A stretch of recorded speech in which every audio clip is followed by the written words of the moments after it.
Hello बच्चों, let's read this question. The question says give IUPAC name of the above structure.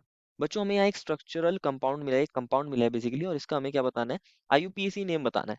तो first of all बात करते हैं इस क्वेश्चन के की कंसेप्ट के बारे में। किसके बारे में बात करते हैं? इस क्वेश्चन के की कंसेप्ट के बारे में। और की कंसेप्ट क्या होगा बच्चों? IUPAC nomenclature. What is the key concept here? IUPAC nomenclature. बच्चों जब भी हम IUPAC नॉमेनक्लेचर करते हैं तो उसके कुछ रूल्स होते हैं, जिन रूल्स के बेसिस पर हम क्या करते हैं, नेम लिखते हैं किसी भी कंपाउंड का। तो उन्हीं रूल्स को समझना है। अगर आप देखोगे, अगर हम इस कंपाउंड को दोबारा लिखते हैं तो इसी की हेल्प से समझते हैं अपने रूल्स को भी। तो कुछ हमें इस तरीके का एक कंपाउंड मिला है बच्चों, और यहाँ पर क्या है, ये इस तरीके से एक चेन है, और ये अगेन यहाँ पर कुछ चेन है, और ऐसा कुछ कंपाउंड मिला है। तो बच्चों आईयूपीएसी के जब भी हम नॉमेनक्लेचर करते हैं तो फर्स्ट ऑफ ऑल हम क्या चेक करते हैं? Longest carbon chain. क्या चेक करते हैं? लॉन्गेस्ट कार्बन चेन को देखते हैं। लॉन्गेस्ट कार्बन चेन कहाँ पर बन रही है उसी को चेक करना है। तो लॉन्गेस्ट कार्बन चेन को देखना है।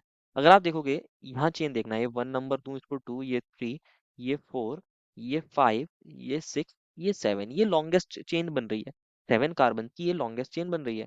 अगर आप इस वाली को देखोगे, ये 1 है, ये 2 है, ये 3 आ रहा है, ये वाला 4 है, ये 5 है, और इन दोनों में से कोई एक 6 हो सकता है।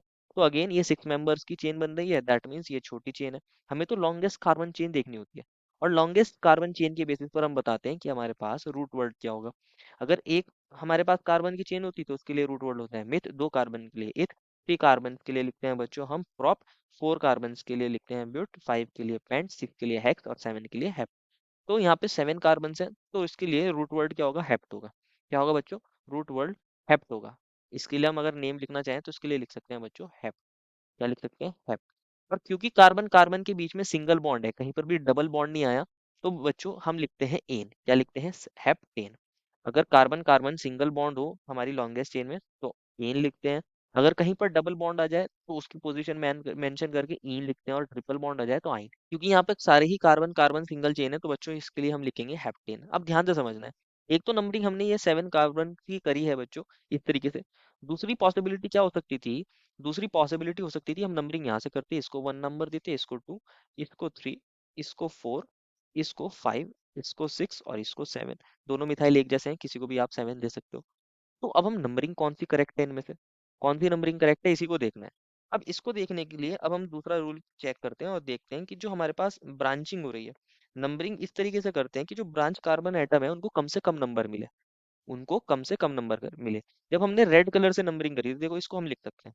नंबरिंग कुछ इस तरीके से करनी है, नंबरिंग कुछ इस तरीके से करनी है कि कार्बन, जो ब्रांच कार्बन चेन है बच्चों, ब्रांच कार्बन चेन है, उनको कम से कम नंबर मिले, उनको लोवेस्ट नंबर मिले, लोवेस्ट नंबर मिले, लोवेस्ट नंबर उनको मिलना चाहिए। इस तरीके से करते हैं। तो अगर आप ये रेड वाली नंबरिंग देखोगे तो एक तो 2 पोजीशन पर है, हम ऐसे लिख सकते हैं, एक तो 2 पोजीशन पर यहाँ सब्स्टिट्यूएंट है, कौन है ये? CH3 होगा। और ये एक 3 पोजीशन पर एक सब्स्टिट्यूएंट है, 3 पोजीशन पर कौन है? इथाइल है। 2 पर कौन है? मिथाइल है, ऐसे लिख सकते हैं। 3 पर कौन है बच्चों? इथाइल है। एक 3 पर है इथाइल। और हमारे पास 4 पर कौन है बच्चों? ये वाला ग्रुप। इस ग्रुप को बोलते हैं क्या? आइसोप्रोपाइल। इस ग्रुप को बोलते हैं CH3C।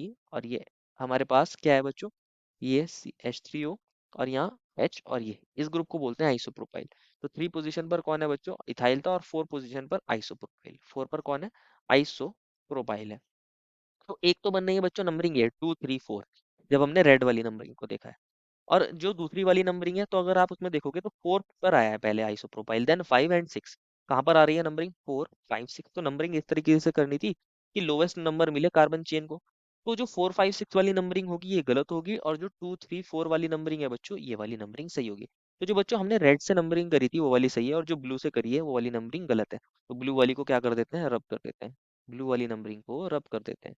तो अभी हमने देख लिया कि हमारे पास जो ब्लू वाली नंबरिंग थी वो गलत थी, रेड वाली सही है। तो रेड वाली नंबरिंग के अकॉर्डिंग ही चलेंगे। अब हमें पता चल गया है 2 पे जो ग्रुप है CH3 है उसको बोलते हैं मिथाइल, और जो 3 पर है ये होता है बच्चों CH2 CH3, और इसको बोलते हैं इथाइल। क्या बोलते हैं? इथाइल बोलते हैं। और 4 पर जो होता है उसको बोलते हैं आइसोप्रोपाइल। इसको अभी हमने देख लिया, इसको क्या बोलते हैं? आइसोप्रोपाइल ग्रुप बोलते हैं। आइसोप्रोपाइल। तो अब हमें क्या करना है? अब हमें पता है हेप्टेन है, हेप्टेन है। और अब हमने नंबरिंग भी कर लिया, अब इन ग्रुप्स का नाम लिख देना है। इन ग्रुप का नाम लिख देना है, और इनको लिखते हैं प्रीफिक्स में और अल्फाबेटिकली लिखते हैं। कैसे लिखते हैं? एल्काइल ग्रुप्स को अल्फाबेटिकली लिखते हैं, और इनकी पोजीशन मेंशन करते हैं, अल्फाबेटिकली मेंशन कर देते हैं, अल्फाबेटिकली। तो अल्फाबेटिकली अगर आप देखोगे, मिथाइल में एम है, इथाइल में ई है, और आइसोप्रोपाइल में कौन है बच्चों, आई है। तो सबसे पहले कौन आता है अल्फाबेटिकली, इथाइल आता है, और ये कौन सी पोजीशन पर है, 3 पोजीशन पर है। तो हम क्या लिखते हैं, अगर आईयूपीएसी नेम लिख रहे हैं तो हम लिखेंगे 3, और 3 पर कौन है बच्चों, इथाइल, 3 पर इथाइल है। तो इस तरीके से लिखते हैं, और फर्स्ट लेटर कैपिटल होता है, और नंबर और लेटर्स के बीच में हाइफन आता है, तो हमने यहाँ हाइफन लगा दिया, 3 पर इथाइल है। अब अल्फाबेटिकली उसके बाद कौन आता है, आइसोप्रोपाइल आता है, और वो 4 पर है। अब हमने लेटर है और नंबर है, तो हमने हाइफन लगाया, अगेन लेटर आएगा, और यहाँ पर कौन है, आइसोप्रोपाइल। सारे लेटर्स स्मॉल में लिखते हैं, पहला लेटर कैपिटल, बाकी लेटर्स स्मॉल, आइसोप्रोपाइल। और बच्चों 2 पोजीशन पर कौन था, मिथाइल था, तो 2 पर हमने लिख दिया है 2 पर मिथाइल है, और हाइफन इस तरीके से लगाया, और यहाँ पर लिख दिया है 2 मिथाइल। एंड आगे क्या है, हेप्टेन तो है ही, तो इस हेप्टेन को भी इसके साथ ही लिख देते हैं, इसको इसके साथ ही लिख देते हैं, हेप्टेन। तो नाम क्या बन जाएगा बच्चों, अगर हम इसके नेम की बात करें, ये इसका आईयूपीएसी नेम हो जाएगा, 3 methyl 4 isopropyl 2 methyl heptane. This is the IUPAC name for the given compound. This is the final answer. I hope you understood it well and best of luck.